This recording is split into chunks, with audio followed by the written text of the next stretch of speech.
Bienvenidos a Ni Tontas ni Locas. Soy Daniela Pérez y este es un espacio donde te invito a conocer historias reales de personas que han decidido vivir su verdad con valentía, incluso cuando parecía un desafío imposible de superar.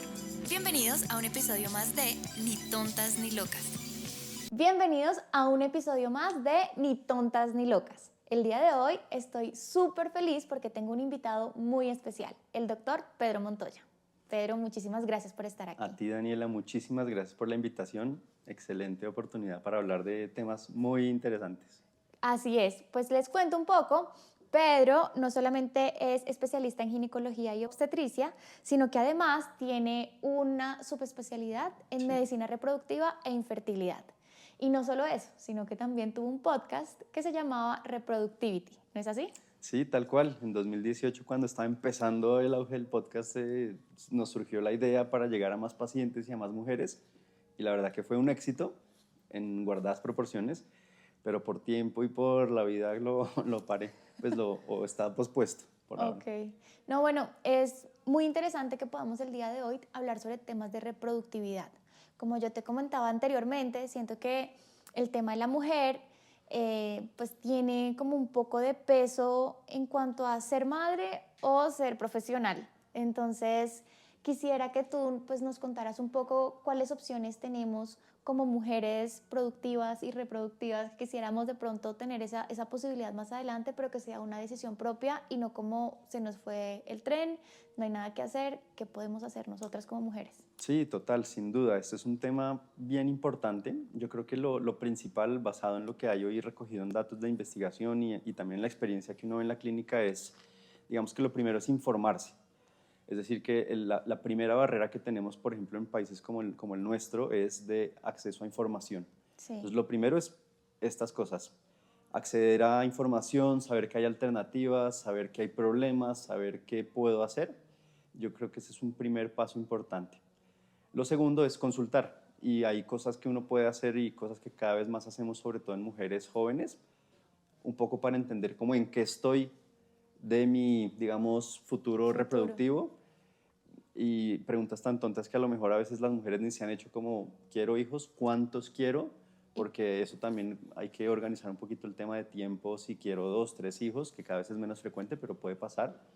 Y hay algunos exámenes fáciles, algunas pruebas fáciles para darse una idea y ponerle como una banderita verde, amarilla o roja de como qué afán ponerle al tema y qué opciones tengo. Pues me parece que hoy en día tenemos demasiadas posibilidades porque no solamente está la donación de óvulos, también está congelar los óvulos, está la reproducción in vitro, está la subrogación de vientre, pero todos estos temas aún no están puestos sobre la mesa y me gustaría que un profesional pues nos diera como esa tranquilidad de que necesito, o sea, yo como Daniela, ¿qué necesito hacer para poder acceder a toda esta información y a todas estas opciones? Total, eso es clave porque, como decía ahorita, el primer problema en nuestro país puntualmente y en países de la región es de acceso a la información. Estos temas son todavía un poco tabú. En otros países, por ejemplo en Europa, esto ya es mucho más fácil de hablar en una reunión, fácil de contarle a mis amigos que estoy yendo a una clínica de fertilidad o reproducción por curiosidad o porque tengo algún problema. Y eso es algo que ha empezado recientemente a cambiar en el país, pero que todavía es fuente de bastante, digamos, o es una gran barrera de acceso. Entonces, una vez acceden a la consulta con uno, pues uno puede explicar justo todas esas ramas que tú planteabas. Y una de las que más en auge está ahorita es la congelación de huevitos, la congelación de óvulos, que es justamente la oportunidad de reservar unos óvulos congelados para que en el futuro X, los años que sean, yo los pueda utilizar y así buscar la alternativa de ser madre sin comprometer mi carrera profesional, mis estudios o simplemente mi deseo de ahorita no quiero ser madre. Y aprovecho la oportunidad porque hay una cuña importante que hacer, es que a veces uno empieza a huir y uno como médico transmite mal a veces que esto es una garantía de embarazo en el futuro. Y no lo es una buena opción de embarazo en el futuro, pero por eso es tan importante la consulta, digamos, con uno, la asesoría, la opción, digamos, dar las diferentes opciones. Claro. Y como tú bien decías, hay otras cosas que hacer. para otros escenarios. Por ejemplo, la fertilización in vitro es como el tratamiento estándar o digamos, por el que se conoce más el tema de la Dentro de la infertilidad. infertilidad. Eso es más típico para el uso de mujeres que ya están, o de parejas que ya están teniendo algún tipo de problema, o por ejemplo es lo que hay que usar en algunos casos en parejas de mujeres, por ejemplo. La subrogación uterina también es una alternativa bien interesante que en nuestro país está cobrando mucha fuerza porque resuelve problemas también, por ejemplo, en parejas de hombres. Es la única alternativa que tienen parejas de hombres para tener hijos. Y también mujeres que por la razón que sea no tienen útero. Entonces, esas son como las... Ah, bueno, y lo otro que decías era la donación de óvulos, que es Sí. una alternativa también cada vez más importante porque el hecho de que la mujer se haya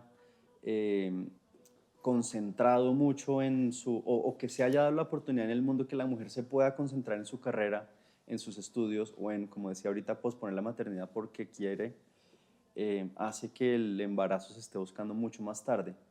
De hecho, en países de donde se ha estudiado bien esto, como en Europa, hay parejas empezando a buscar embarazo sobre los 35 a 38 años, y esto hace que estemos más cerca de los 40. Los 40 es una barrera increíble, digamos, biológica en la mujer, y a partir de los 40 cada vez es más probable que tengamos que usar huevitos donados. Es que ese es el tema, o sea, yo siento que debería ser una opción para uno poder decidir si quiere ser madre o no, pero no en la etapa justo productiva, ¿sí me entiendes? Porque Sí. pues uno sale del colegio, hace la universidad, está alcanzando sus metas profesionales, pero en ese tiempo también es tu etapa o tu pico de reproducción. Entonces, Total. ¿por qué elegir o cómo elegir? Y hay muchas mujeres que pues deciden tomar un camino o el otro, pero no siento que debería ser como el sacrificio, ¿sí me entiendes? Sino Sí, que de acuerdo. deberíamos tener como las opciones. Si bien tú quieres ser madre joven, pues me parece una opción súper maravillosa y qué chévere.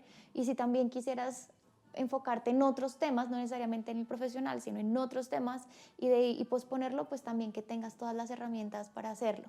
Total. Ahora, yo también estaba pues leyendo un poco y es que la fertilización in vitro no es solamente para personas de pronto después de los 40 que estén buscando hijos, sino que también hay temas que uno no hace en pareja y es hacerse análisis genéticos, saber si uno pues es compatible con la pareja en muchos otros niveles, no solamente emocionales, personales, sino pues garantizar que esa vida que uno quiere traer pues también esté bajo las mejores condiciones genéticas. ¿Cómo es eso?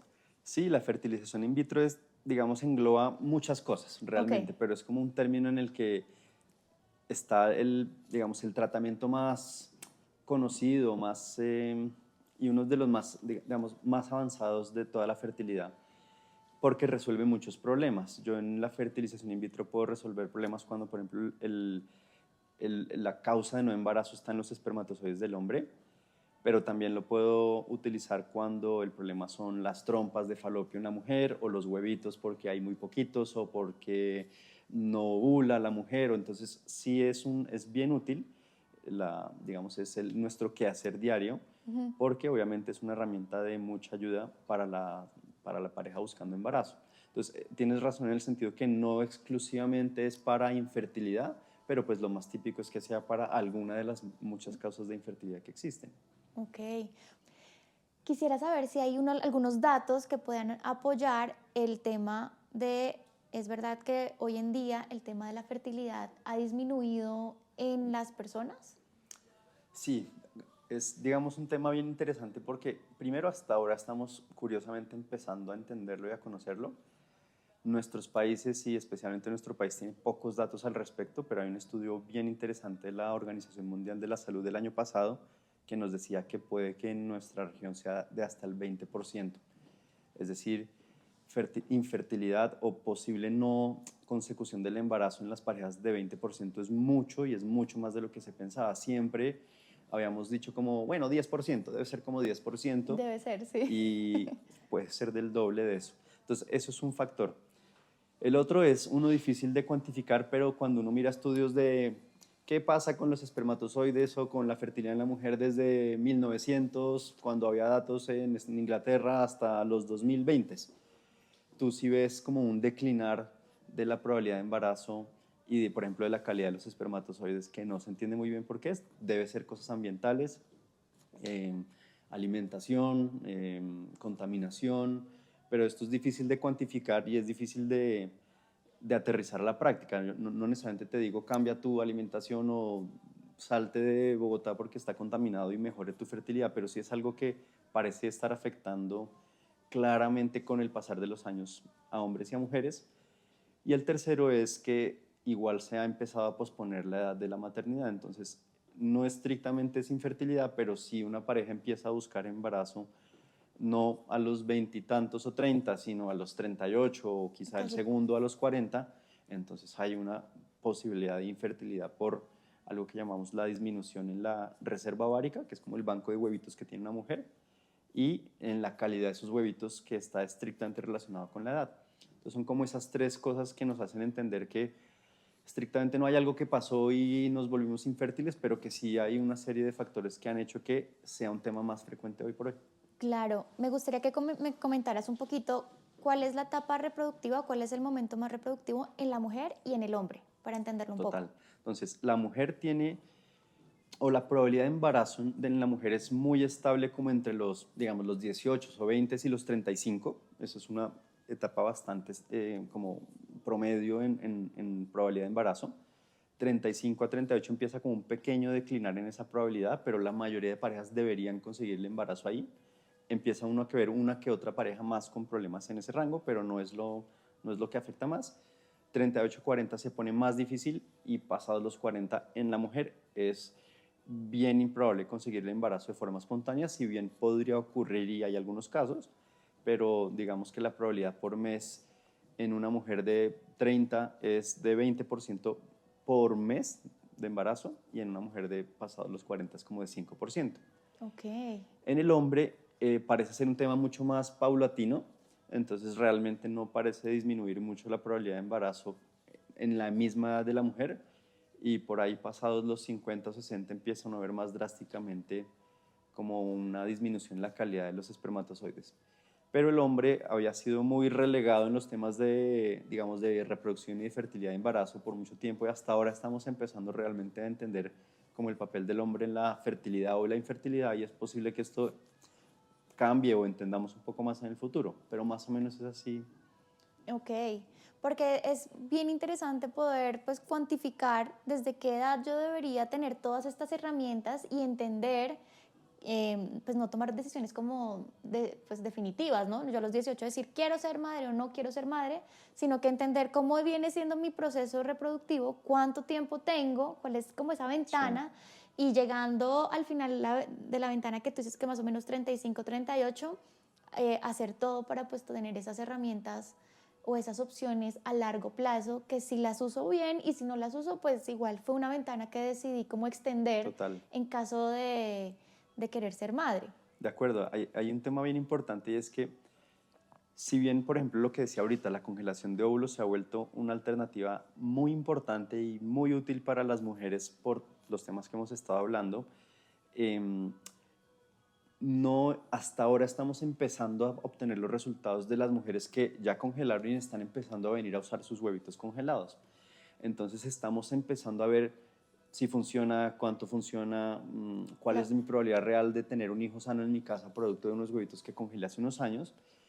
Y eso es muy útil o está empezando a ser muy útil para ir al consejo en la mujer joven y qué hacer.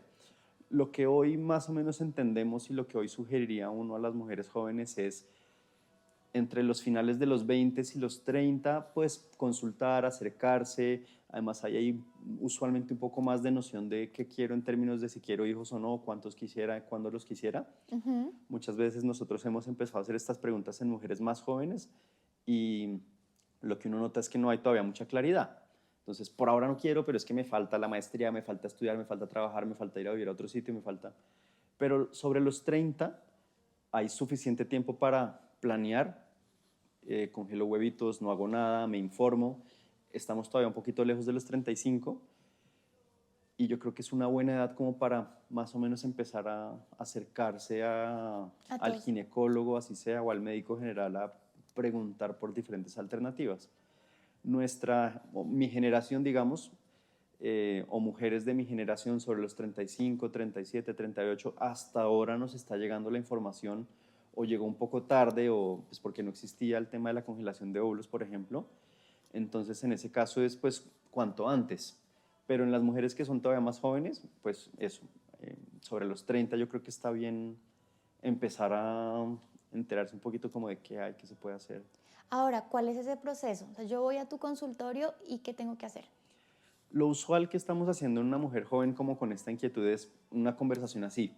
Estos son los problemas actuales, esto es lo que se puede hacer, estas son las edades en las que podrías quedar en embarazo más fácil, se pone más difícil en estas y estas otras edades, y hay algunos exámenes para hacer. Usualmente lo que uno sugiere es una ecografía que me permite valorar algún término que usaba ahorita que es la reserva ovárica. Entonces, ¿cuál es el banco de huevitos que tiene una mujer de ahora, por ejemplo, a sus 30 que consulta, hasta sus 50 cerca de la menopausia? Y eso me ayuda a poder aconsejar un poquito qué hacer. Una mujer con una muy buena reserva ovárica me da un poco más de tiempo. Una mujer que es joven pero por alguna razón tiene una reserva ovárica más bajita, es decir, un banco de huevitos menos bueno o más chiquito, pues deberá ponerle el acelerador en lo que sea que quiera definir cuanto antes. Hacemos un examen de sangre que es bien útil que se llama hormona antimuleriana, Ok. que es un examen en sangre muy sencillo, fácil de hacer, que me da también un dato objetivo de la reserva ovárica. Y esto es útil porque nos sirve como para ponerle también, como decía ahorita, una banderita, como verde, si está bien, tranquila, haz tu especialización, nos vemos antes de la maestría. o, o ven, hagamos algo Antes. relativamente pronto porque tu reserva por alguna razón es más bajita y no sé cuán rápido está disminuyendo, entonces no te me pierdas 2 años, volvamos a hacer en 6 meses o un año. Ok.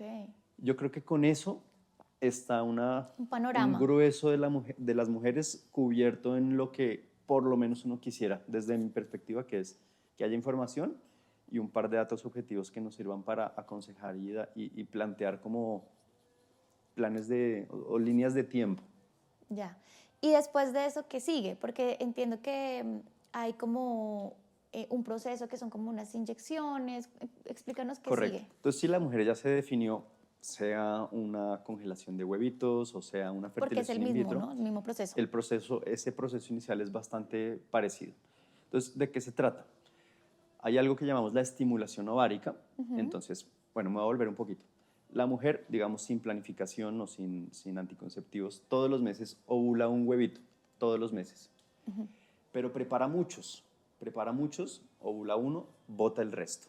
Prepara muchos, ovula uno, bota el resto. Y eso es todos los meses de la vida. Si no hay embarazo, llega la regla y ese ciclo se repite. Entonces lo que hacemos en estos tratamientos es rescatar todos esos huevitos que en un mes puntual la mujer iba a descartar. ¿Cómo lo hacemos? Más o menos es un tratamiento de unos 10 días. Inyecciones subcutáneas, todo eso es, digamos, hoy un poco aburrido, aunque realmente son llevaderas. Y se está investigando para hacer que estos medicamentos a futuro sean fáciles de tomar, sean más económicos, sean tomados por vía oral. Pero hoy son más o menos 10 días de inyecciones, algunos controles con nosotros, especialmente de ecografía, para mirar cómo el cuerpo ¿Cómo está va? respondiendo, Ok. cómo van los ovarios respondiendo a ese medicamento. Y usualmente, cumplidos unos 10 días de las inyecciones, 2 días después sacamos los huevitos. Eso se hace en un procedimiento bajo sedación. Es un procedimiento realmente sencillo, en el que la Ambulatorio. mujer está dormida, sin dolor, pero es ambulatorio, es muy sencillo. Y lo que hace uno es extraer los huevitos directamente desde los ovarios. Entonces, ahí con los huevitos ya fuera del cuerpo, digamos, aparecen las diferentes vertientes como de tratamiento. Si la mujer solo iba a congelar huevitos, esos que ya saqué del cuerpo son los que congelo. Pero si estamos en el escenario de una pareja, por ejemplo, con infertilidad, ese día que saco los huevitos del cuerpo es el día que los junto con los espermatozoides del hombre y ahí se vuelve una fertilización in vitro. Ok. Entonces depende un poquito en qué escenario esté uno. Y A para la partir de ahí, donación también. sí, digamos la diferencia de la donación es que en la donación la mujer que llevó todo ese tratamiento de los 10 días de inyecciones, etcétera, etcétera, es la donante y no la mujer o la paciente, digámoslo así. Ya. Ok. Entonces una mujer donante hizo ese mismo recorrido y los huevitos que se sacaron del cuerpo son los de la donante. Ahora te hago una pregunta. En hombres, como también estábamos contando que ahora se está estudiando de pronto o se está enfocando el estudio de la reproducción en hombres, ¿hay algún proceso para los hombres que de pronto no tienen buena calidad de esperma o lo que sea? Sí, o no hay como digamos una que manera de prolongar esa... no, es- digamos que la respuesta sencilla es, por ejemplo, si el hombre lo requiere, se puede congelar espermatozoides, uno los puede, ok, por ejemplo, esto es útil en algunos casos y también para la mujer, pero en casos de cáncer, un diagnóstico de un cáncer en un hombre joven que va a pasar por quimioterapia, esto aplica también para la mujer y las quimioterapias a veces son malas para los testículos o los ovarios, entonces un hombre puede congelar espermatozoides o una mujer congelar huevitos antes de su proceso de quimioterapia para que después uno lo pueda utilizar. tenga la opción. En el hombre no es tan frecuente congelar espermatozoides solamente por el hecho de guardarlos por si acaso, porque como te decía ahorita, lo que entendemos hoy es que hay más plazo. Sí, pues hasta los 50, Sí, básicamente tiene pues toda la entonces, etapa productiva, exacto, reproductiva, tiene todo.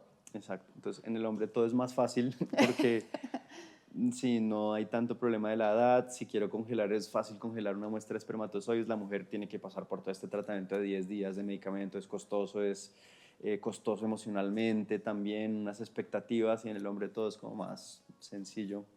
Sí, entendemos Mm. eso. Ahora te hago una pregunta. ¿Qué probabilidad hay de tener efectos secundarios? Porque lo que estábamos Mm. hablando, estamos inyectando unas hormonas, supongo que te van a ayudar en esos 10 días a tener las mejores condiciones para que esos huevitos salgan de la mejor manera. ¿Qué efectos secundarios hay a largo plazo? Sí, esa es una súper pregunta porque es hoy por hoy con todo lo que uno ve que las pacientes, los pacientes en general, pero en mi caso las pacientes están preocupadas con todo el tema hormonal y de... Esto es bien importante porque estos medicamentos que utilizamos para estos procesos son medicamentos que son conocidos a tu cuerpo, no son, digamos, hormonas que tienes que después desintoxicarte ni sacar, sino es básicamente jugar como con los niveles de tus propias hormonas para que el ovario haga lo que queremos y no lo que hace usualmente.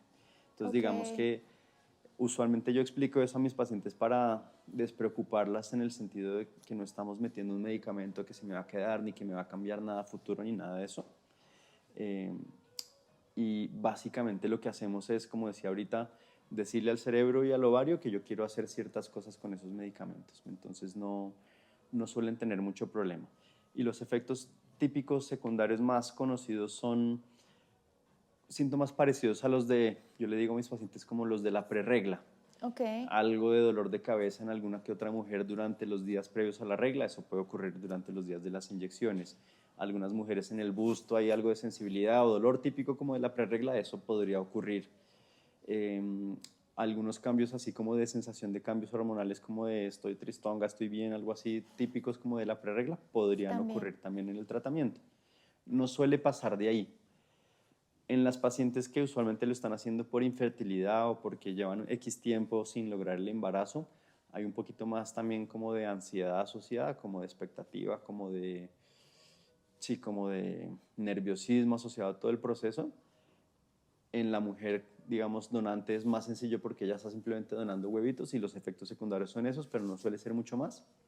Y en la mujer que va a congelar huevitos suele ser también un poquito menos, porque aunque ella también está haciéndolo por ella misma, pues como que no lo está haciendo ahorita por un afán urgente ni porque lleva X años buscando embarazo y no lo logra, sino porque justamente me quiero preparar para el futuro.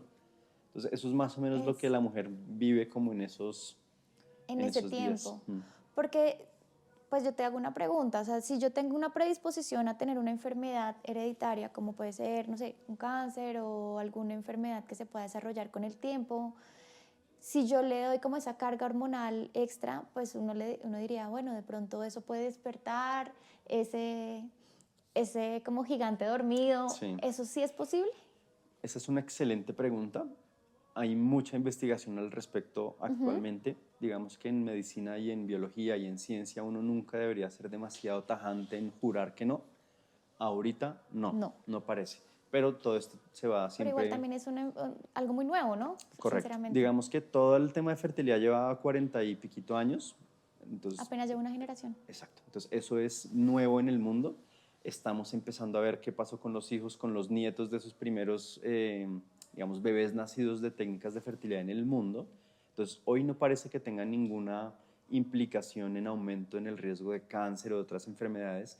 Pero tu pregunta es muy buena porque, por ejemplo, en las pacientes con cáncer de seno, o bueno, otros cánceres que están relacionados con las hormonas. El cáncer de seno en la mayoría de sus casos está relacionado con las hormonas de la mujer.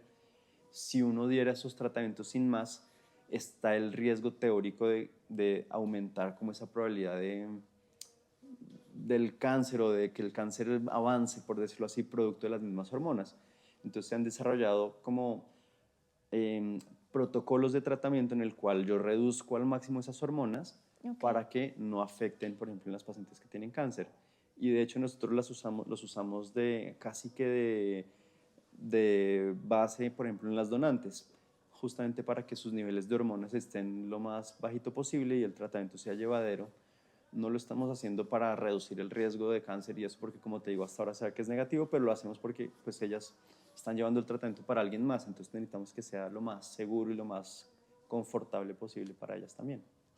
Increíble pues todo lo que me estás contando, porque en verdad uno pensaría que es algo muy fácil y muy sencillo y que en práctica sí lo es, pero que tiene un estudio súper amplio y súper extenso.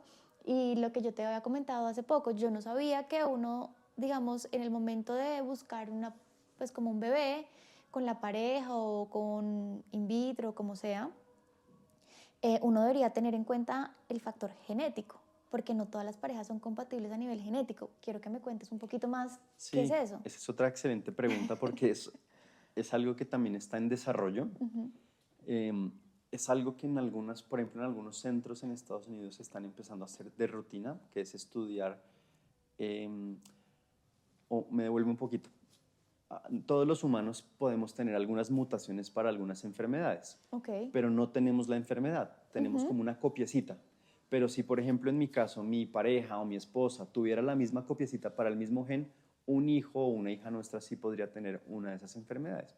Entonces es bien infrecuente, o sea, es muy frecuente que yo tenga muchas de esas, es muy frecuente que mi pareja tenga muchas de esas, es infrecuente que tengamos la misma y que nos ganemos la rifa, pero puede pasar y por eso pues uno conoce o ve niños con algunas enfermedades o condiciones graves. Eso me lleva a decirte que, por ejemplo, en Estados Unidos en algunas clínicas se están haciendo eso casi que de entrada para todas las parejas. Hoy es discutido porque eso también tiene unas aristas éticas y hasta cuánto estudiamos, cuánto le metemos, si no soy compatible con mi esposa, entonces que no tengo hijos. Entonces eso tiene otras aristas y otras cosas.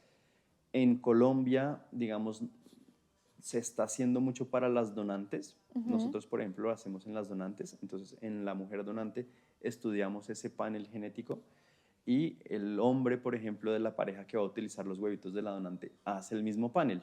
Entonces, lo que uno hace es que él puede ser positivo, la donante puede ser positiva, pero no queremos que sean positivos para el mismo gen. Esa es ¿Y como la recomendación en el cómo mundo. o sea, cuando se descubre que tenemos el mismo gen, qué pasa? O sea, ¿se recomienda que no, que se descarte, que se busque otra donante? Es que eso, digamos, sí, en el caso de la Ok. donante sí, porque usualmente estos paneles incluyen enfermedades que son graves y que son conocidas y que son severas usualmente en la infancia. ¿Como cuáles, por ejemplo? Por ejemplo, fibrosis quística. Ah, ok. Y hay otras, digamos que actualmente únicamente hay unas, digamos, 14 a 20 que se recomienda sí o sí evitar, pero el problema también es que las casas comerciales que venden estos paneles cada vez quieren correr y correr y correr más genes, entre otras para tener más genes que mi competencia. Entonces a nosotros como médicos y a los pacientes se les vuelve un problema porque si yo estudio 600 o 700 o 800 genes, pues claramente voy a ser positivo para alguno y muchas veces no sé qué significa, no sé qué tan grave es, no sé qué pasaría si mi esposa también lo tuviera. Entonces digamos que es algo que hay que mirar con prudencia. Hay unas que son más importantes que otras, entonces usualmente nosotros tratamos de hacer paneles como que incluyan las suficientes enfermedades, pero tampoco excedernos. Sí, porque ya sería como controlar todo. Total. Y eso, por eso hoy, digamos, todavía es controversial y nosotros no lo hacemos y en la mayoría del mundo no se hace en cualquier pareja. Ya. Digamos que uno cuando tiene hijos en la casa y no tiene que recurrir a la clínica de fertilidad, pues uno se la está jugando también en ese sentido.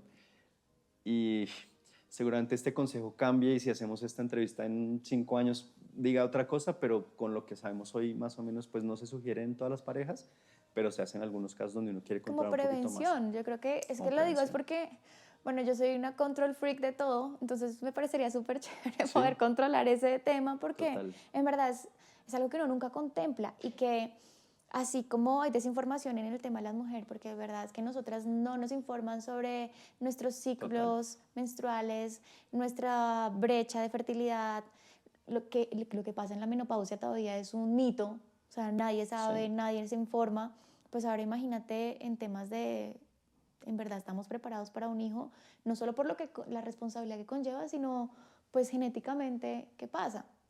Y te lo digo porque pues hay muchas enfermedades que uno diría, wow, esto es realmente genético y no sabía y no tenía ni idea.